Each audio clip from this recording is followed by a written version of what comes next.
একটা গিরগিটি মরুভূমির বালুর নিচে লুকিয়ে থাকা এক নিরীহ প্রাণী যার নাম সান্ডা।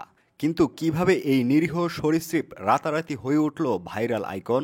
হাস্যরস, যৌনতা, ধর্মীয় বিতর্ক আর ট্রেন্ডিং মিম সবকিছু মিশে তৈরি হয়েছে এক অদ্ভুত কাহিনী। সান্ডা ধরলেই কি মেলে ভিসা? আর সত্যিই কি সান্ডার তেলে আছে অলৌকিক ক্ষমতা? আজ জানবো সান্ডার পেছনের রহস্য, মজা আর বাস্তবতার জটিল গল্প। বিস্তারিত জানতে পুরো ভিডিওটি দেখুন। সম্প্রতি সোশ্যাল মিডিয়া, বিশেষত টিকটক, ইউটিউব ও ফেসবুকে সান্ডা নিয়ে ব্যাপক চাঞ্চল্যের সৃষ্টি হয়েছে। মূলত মধ্যপ্রাচ্যের মরুভূমিতে পাওয়া যায় এই নিরীহ সরীসৃপটি। আরব দেশগুলোতে বসবাসরত বাংলাদেশি প্রবাসীরা সান্ডা ধরার মজার সব ভিডিও পোস্ট করছেন, যেখানে একাধিক ভিডিওতে দেখা গেছে তারা হাস্যরস করে বলছেন ভিসা পেতে হলে সান্ডা ধরতেই হবে।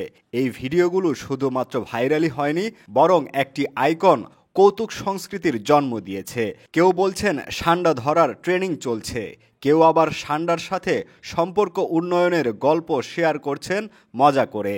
সবচেয়ে আলোচিত অংশ হলো সান্ডার তেল।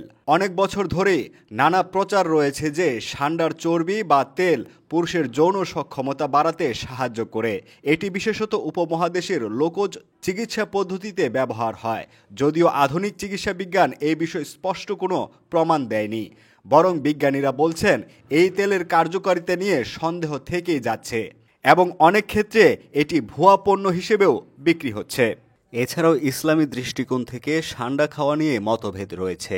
হাদিসে সান্ডার উল্লেখ থাকলেও ভিন্ন ভিন্ন ব্যাখ্যা পাওয়া যায়। কেউ কেউ এটিকে হালাল মনে করলেও অনেকে মনে করেন এটি খাওয়া উচিত নয়। এর পাশাপাশি জীবন্ত প্রাণী নিয়ে বিনোদনের নামে নির্মমতা নিয়েও অনেকেই প্রশ্ন তুলেছেন। সান্ডা এখন শুধু মরুভূমির প্রাণী নয়, এটি হয়ে উঠেছে ট্রেন্ডিং টপিক। হাস্যরস, কৌতুক, সমালোচনা, যৌনতা, ধর্ম, চিকিৎসা সবকিছুর সংমিশ্রণে তৈরি হয়েছে একটি ভার্চুয়াল হাইপ।